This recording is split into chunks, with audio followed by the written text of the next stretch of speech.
Chuck. Chuck, you there? Can you hear me? I hear you, but I don't see you. At least not yet.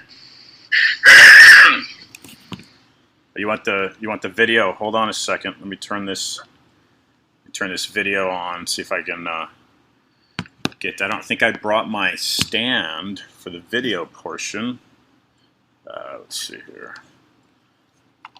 Get this here. 1 second, Chuck. All right.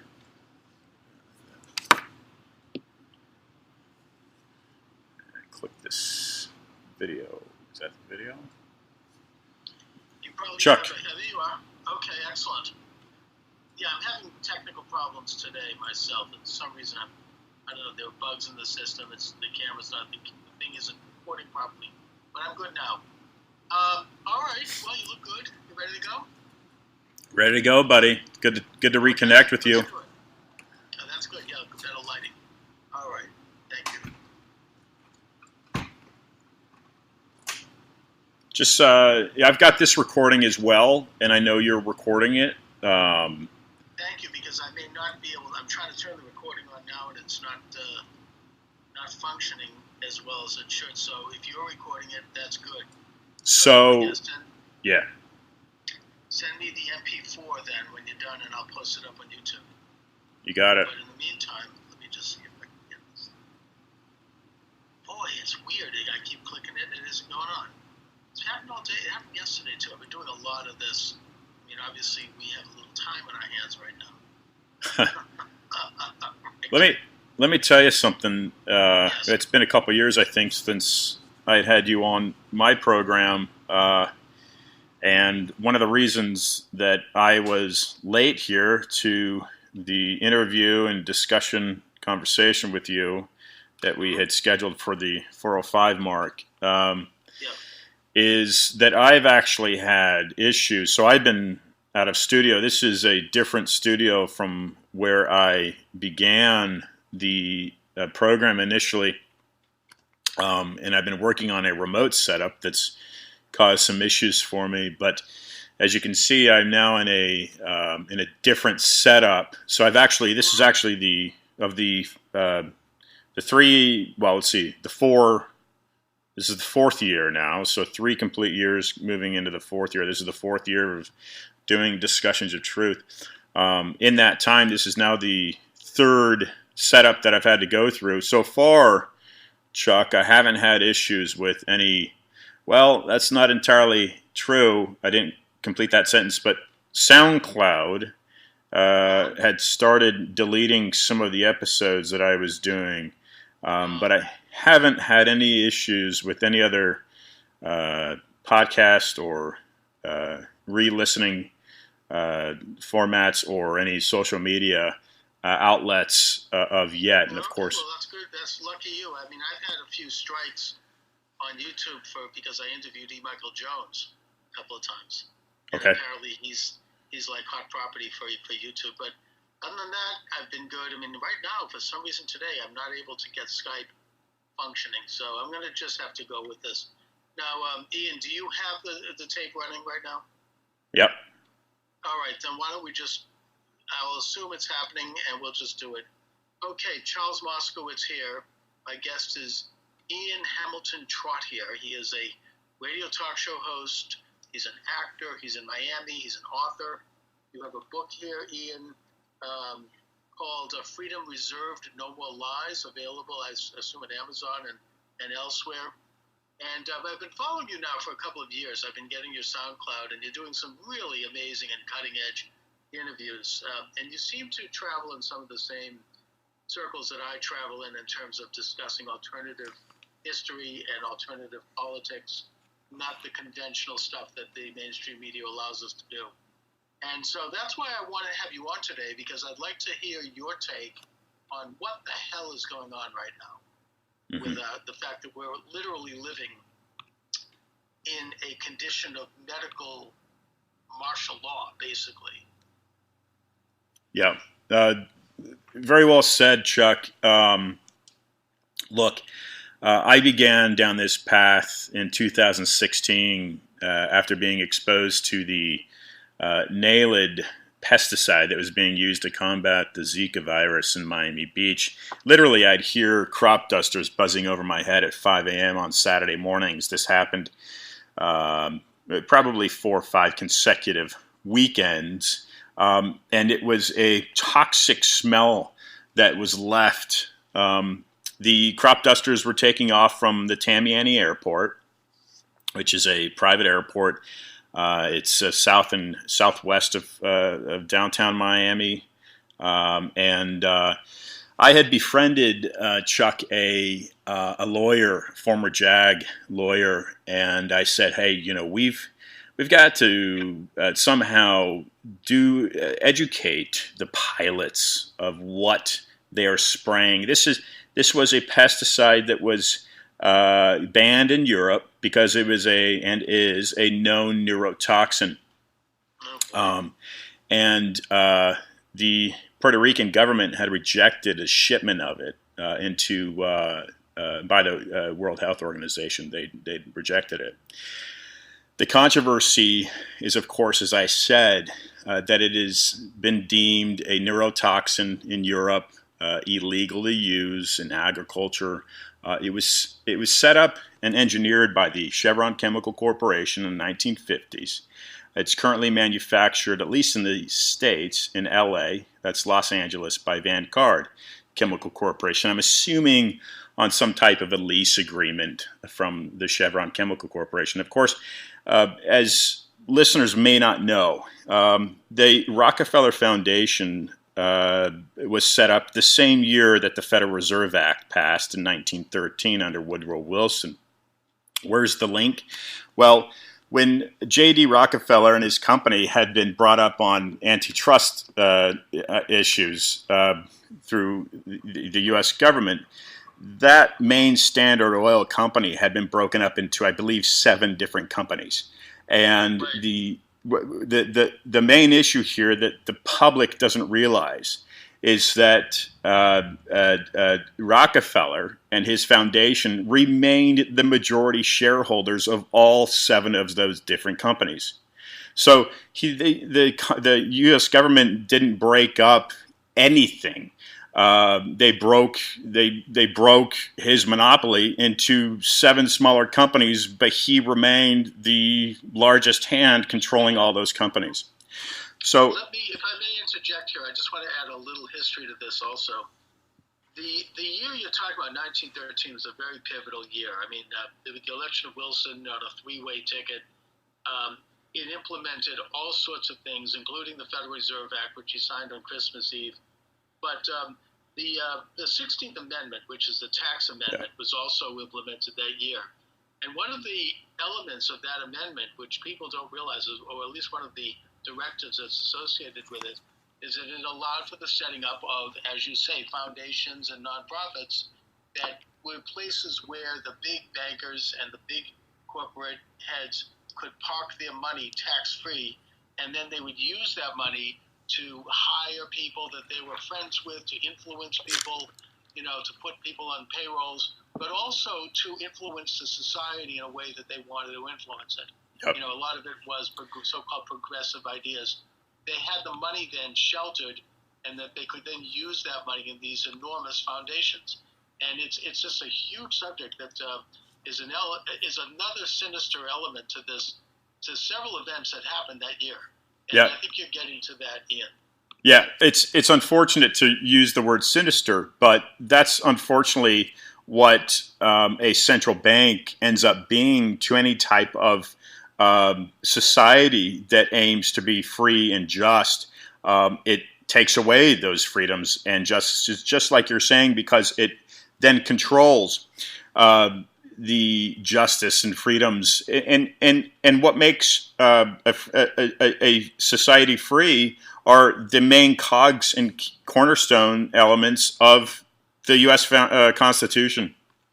Being, and I'm not a lawyer, of course, but being freedom of press, freedom of speech, and even freedom of religion, for instance. Those 3 items are incredibly important to any society that aims to be able to think for themselves and act for themselves. That's completely been taken away in so many different ways because of the implementation of this central bank in 1913. Where I was going with this, Chuck, and I like how you brought up the 16th Amendment because from what I've researched, various scholars tend to think that that might even be illegal. Certainly, the Federal Reserve, a central bank, is illegal per how the Constitution was written because the founding fathers of the United States that represented the Constitution and not the government, because there was a divide there along the timeline.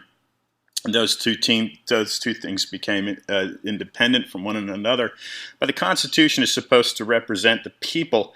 The government is supposed to represent the people. What happened, of course, is, and something else that struck me recently, Chuck, and I'll get to my main point here and where I'm driving this, to go to your to get to your initial kind of question of what's happening and my understanding of what's happening today, and I'll be getting to that. But it's important for listeners to understand that they must follow the money trail. Everything goes back to money, right? I mean, that's how we feed ourselves. That's how we pay our rent. That's the society we've created for ourselves. So following the money trail is tantamount to understanding what's happening here. George Washington, for instance, he owned shares, and this is on my Instagram account. I've got this posted. This is a former Harvard professor that wrote about this. George Washington. This isn't something that, excuse me, this isn't something that has become a problem for the United States. The money problem has been an issue throughout the entire history of this country, in so much that Andrew Jackson, and this is all repetitive, I'm sure, for what you know, and most likely for your listeners, but Andrew Jackson is the only president to leave office with a surplus, with the nation in a surplus. All the other presidents, and certainly it's been exacerbated since Bush Jr. and Obama and now Trump. We're really into an area now where it's becoming a point of no return. Americans must understand what's happening, and they must act now. But George Washington owned shares in the Bank of England during the American Revolution. So one might ask, what's George Washington doing owning shares in the Bank of England during a war with that enemy? Well, the Bank of England does not represent the people of England. The Bank of England is a bank inside the Corporation of London, in so much that William the Conqueror was unable to conquer this Roman mechanism. I had on Ronan Palin, who co-wrote a book. He teaches at the it's a University of London, and he wrote a recent book called Sabotage. He talked about this a little bit. He says, look, it's the Corporation of London, otherwise known as the City of London, and of course he joined the program from London. He's actually Jewish by heritage. It has nothing to do with that. What we're looking at is banking. We're not looking at religions. We're looking at banking and how banks manipulate governments. So he says, Ian, it's a Roman institution, and yes, it predated William the Conqueror in 1066, and even today in 2020. It remains that Roman mechanism. It doesn't represent even the monarchy of England. It doesn't represent the Queen. The Queen reports to it. It doesn't represent the people of England. It's not a British or English institution. So understanding that then is key to understanding the Federal Reserve. And one must look at the links between the Federal Reserve, again, that we're talking about in 1913, that passed under Woodrow Wilson, that he later lamented. He literally said that he had unwittingly destroyed his own country by allowing that to pass. It gave all of the economic, basically, not all of it, because if you follow the timeline in history, you've got Nixon officially letting the gold standard go in the U.S. You've basically got various reports through Dr. Peter Beeter, who JFK had appointed his direct counselor, I think, over Import-Export Bank of the U.S. He reports of basically gold heists being taken, the gold being extracted from Fort Knox, Where is that? I went into the power of the IMF. Where is that gold? London, Switzerland. It's in Fort Knox, from what I understand. Let me interject also here briefly. I wrote a book on the topic, The Art and Science of American Money, and what I discovered is that from the very founding of the Republic and even before, during colonial times, there's been a struggle between the idea of the central bank, which is a private institution, as you say, and public money. And Jefferson, Madison, Jackson, they all were very much in favor of public money that is issued by the Treasury at the order of Congress. It is interest-free. It is fiat. It is fiat. They weren't into the gold standard, although they wanted the coinage of gold and silver. But the point is that the money, a bank could make money on lending existing currency and existing capital, but nobody made money on the money itself. And if there was maybe a tiny drop of interest, it went right to the Treasury. It wasn't like this idea of a private bank literally issuing money to us, the government, and charging us interest, which is what the Federal Reserve does. And, Lincoln tried to issue greenbacks during the Civil War and did so rather than borrow at enormous interest rates, the usurious rates from bankers. And many say that that's why he was assassinated. And we could go through the whole history of this. I do that in my book, but the point is I want to bring it up to today because now you have the Federal Reserve issuing trillions of dollars in money to our government to survive this pandemic, and so the people can get some money because the American people, our entire economy is based on debt rather than actual physical savings and value. So people are in debt. People can't live more than 2 or 3 weeks without having money. People didn't prepare for this thing. Not only with money, but in a lot of ways we didn't prepare. A lot of people didn't. And that's a lesson we can learn here. But here we are today. Now we have the Federal Reserve issuing more debt, and we have this strange situation in which we have a stimulus package which would never have happened had it not been for the pandemic. Right. And we have a complete loss of liberty. You can't go outside. Right. You have, a quarantine. I mean, you go outside. I mean, there's a guy who went outside in Kentucky, and he was arrested by 10 officers because he didn't wear a mask. This is, it's intolerable. Now, I'm not saying one should run around in a pandemic. I'm not running around. I mean, I don't want to catch this disease, and it is a disease. I mean, disease is a disease. However, it does seem a little too convenient that all of a sudden this thing has been sprung on this country and the world at this time, and it just, to me, there's something that stinks here.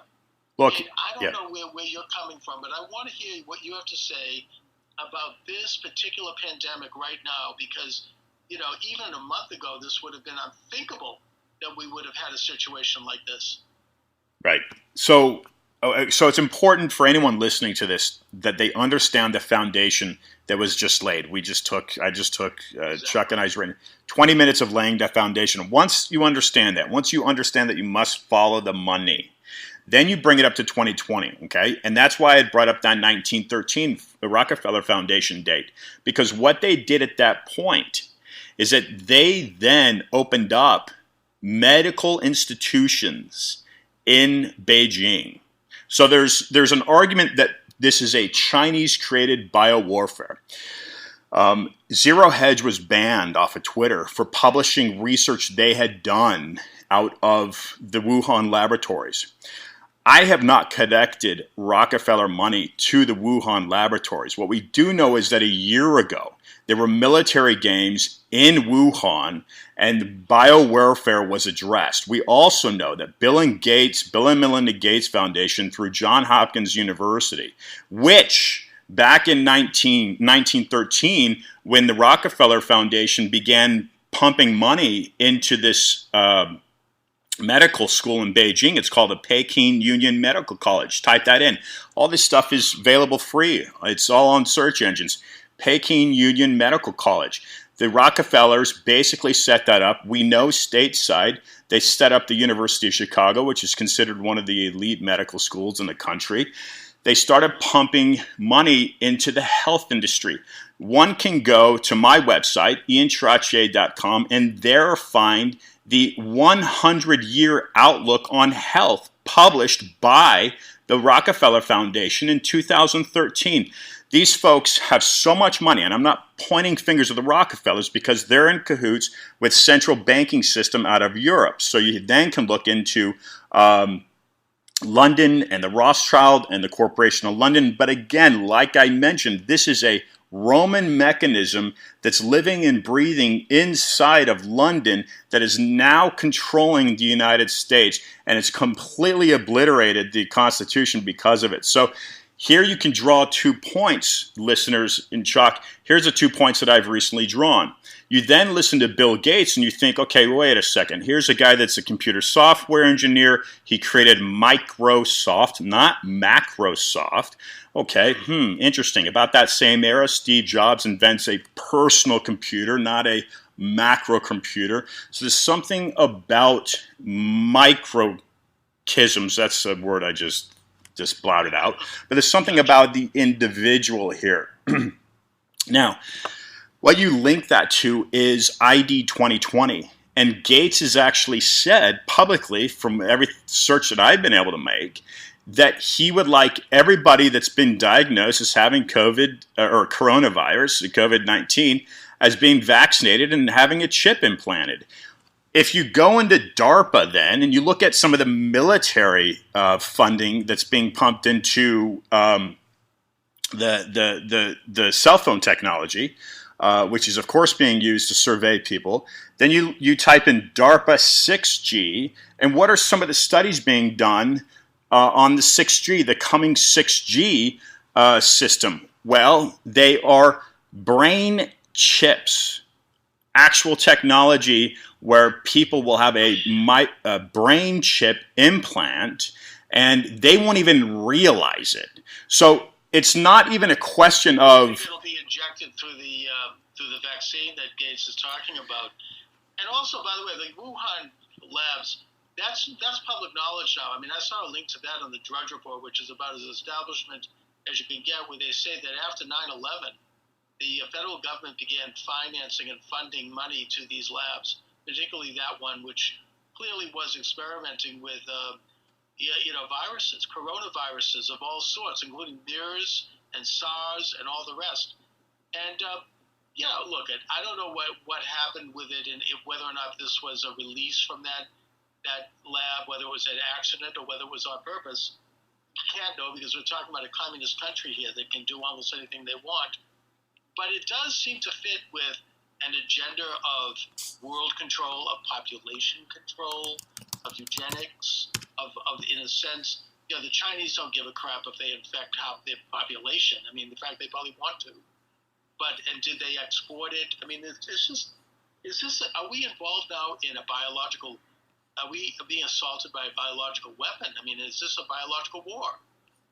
Oh, it's absolutely a biological war. But again, I steer listeners not to point fingers at the Chinese. This is an invisible enemy, just that we saw in 2000. And Chuck, 2000 hit, I felt like joining the Marines and going over and blowing up the jihad. Okay, that was the reaction. That was the engineered reaction. It wasn't until 2016 that I began to look at the U.S. government in an alternative view. And I'm not talking about the government that represents the Constitution. I'm talking about the government. The insiders, what we used to euphemistically call the Eastern Seaboard liberal establishment. These are people these amoral, internationalist-oriented, globalist, powerful people, many of whom are well-meaning, but the fact is they want to control the world through their power. Whether they want to do it for the good or for evil, I don't care.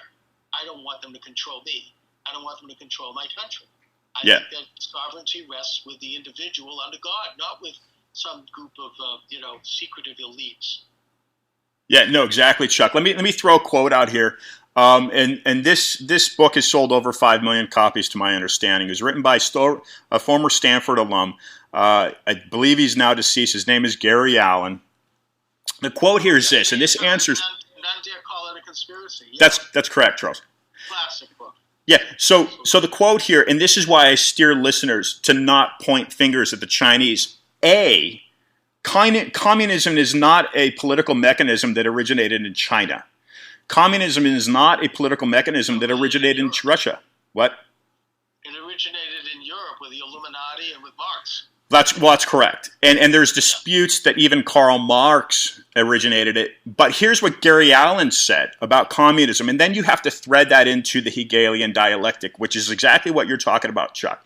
The Hegelian dialectic calls for controlling the opposites. We know that Prescott Bush, through Union Bank and J.P. Morgan, funded the Nazi regime and Hitler. We know that. He was funding both sides of the conflict. He was brought up as a war criminal. Okay? And so Gary Allen quotes, communism, or more accurately, socialism, is not a movement of the downtrodden masses. That's what we're all led to believe. Oh, that's just a marketing campaign, of course. It's a campaign run by the economic elite, and I'm saying you point fingers not at the English or the British, but you point fingers at the banking mechanism that controls them, because it's the same device that's controlling us in the United States. So the Chinese run a communist platform because they've bought into it. The People's Bank of China is not a Chinese bank. It's a Western bank. That's my argument, Chuck. And again, you have to look at the money that started... I don't know about that because I'm not on the inside. I mean, I tend to think that China is very kind of isolated and self-directed. I mean, obviously communism was an import from Europe and from Russia. Yeah. But, they've become a hegemonic power. And, certainly you have elites in this country who are working hand in glove with them. Sure they do. But yeah. I don't know. I mean, these things are a little speculative. But anyways, here we are today. We have this biological weapon all Yep. over the place, and people are dying and getting very sick, and we want to avoid it, obviously. What can we do? Now, I've heard two things that I think are encouraging. The first one is the use of this drug called hydrochloroquine, Yep. mixed with an antibiotic, Zithromax, and possibly zinc, which has proven to be very successful in treating it, and which has caused outrage among the establishment. President Trump has been vilified for even bringing it up. Yeah. And I think the reasons for that are mainly, first on the surface, because it's cheap, costs $20 for a dose, and they want to make money from this thing with their vaccines, with their chips, or whether chips or not. And secondly, because it actually is going to stop this virus, and they want to prolong it, because as Rahm Emanuel so famously said, you have to, don't let a good crisis go to waste. I mean, Right. What a better crisis for them than having us all locked down in our houses, sitting around and, being unfree. And the second drug was just mentioned to me by a guest of mine the other night, that being James Wright, who's written about Masonic conspiracy. And I don't know if I believe him, but I think that he mentioned that he has HIV and that he takes a drug called PrEP, PrEP, which prevents the spread of HIV among people who take it, even from people who don't have it. And he says that this stops the coronavirus in its tracks. You can take this drug once a day. You could go out and have a coronavirus sandwich, and you're not going to catch it. Now, I'm not here to endorse that. I don't know. But I'm wondering, what are you hearing about these things? Well, I'm hearing the same things you're hearing as well, Chuck. Look, when I was in Miami, the Zika virus, I got dreadfully sick. The Zika virus wasn't what made me sick. I went out surfing, and that's when I was exposed to the pesticide, which has a half-life that doubles once it contacts water. And again, that pesticide is called Naled. Look, I've heard the same things you're hearing. A guest I had on the program 3 weeks ago, W. Gifford Jones, Harvard Medical School. He's now 96 years old. He scaled in Toronto a skyscraper 2 years ago. Very healthy guy. Incredible. Okay.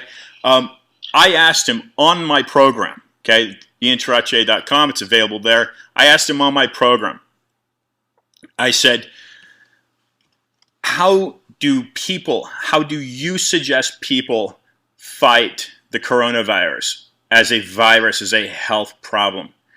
He swore, as a 96-year-old, he swore that high intake, an individual has, this is coming from a Harvard medical graduate, 96 years old. He's got millions of followers. He said, Ian, if someone has the coronavirus, take vitamin C intravenously. It will kill any virus. He swore to that, Chuck. He swore to great. that. I mean, I take a ton of it. I take a pretty large dose of vitamin C every day, and also I take a natural stem cell enhancer. I mean, it's a good idea to develop your own regimen of supplements. Anyway, that could are specific That's to right. your condition. And no, that's great advice. I mean, I think it was Linus Pauling who was taking, what was it, like 100,000 milligrams a day of vitamin C. And he was also, I think, a Harvard researcher, and he won a Nobel Prize. So, no, that's great advice. Yeah, and his daughter. I'm sorry to say this, but I'm kind of running a little bit out of time. That's fine. Yep. But I can see that you and I are soulmates, and I want to have you back. Thank you, Chuck. Anytime. You let me know when. Yeah, we could do some great broadcasting together. Now, please mention to my listeners and viewers, because I am getting this today, where they can get your book, where they can learn about your program, anything else you want to mention. Thanks, Chuck. Really appreciate it. By the way, just one before I answer that, Diana Gifford, she's got a degree from JFK at Harvard, the School of Government. No Nonsense Health is his co-author on that recent book. Okay. Freedom Reserved, No More Lies. Comes out next week. It's available on Amazon. It's available pre-order on Barnes & Nobles. Or Barnes & Noble. It's available in Canada on Chapters, in the UK, Denmark, Australia, you name it. It comes out next Thursday, my understanding. It's published by Trine Day. And I like them. Thank you. And it goes. Chris Milligan, good guy. Mm-hmm. And it goes into Chuck. It goes into basically what started me on what I'm doing right now, which is this weekly show every Wednesday, 5 p.m. I'll be folding into my own hour here. Where I'm scheduled to have Gerald Posner. Simon Schulster may have to reschedule him. J.P. Lindstroth, who's got a PhD from Oxford, former Fulbright scholar to Brazil. He'll be joining me at the 6 o'clock hour. So that book basically gets into some of the nitty-gritty of what got me going. Listeners can follow me on Instagram, follow me on Twitter. That's IANTROTTIER. And what I most encourage, Chuck, encourage is that people go to my website, IANTROTTIER.com, click on the articles tabs, and under that is a compilation of 3 to 4 years worth of free. These are accessible free on the internet. Most of them downloadable, PDF, Anthony Sutton, Stanford Hoover, his books. And go there as a resource to dig up some of these different things that you and I have been discussing over this past hour. Yes. Did you have a chance to interview the late Anthony Sutton? No. I think Sutton... Really amazing books. The America's Secret Establishment and the Bolsheviks and Wall Street and the Nazis and Wall Street. Great stuff. Anyway, Ian, thanks again. I really appreciate it. Great talking to you. And let's stay in touch. I'll talk to you soon. Thank you, Chuck. All right. Thank you.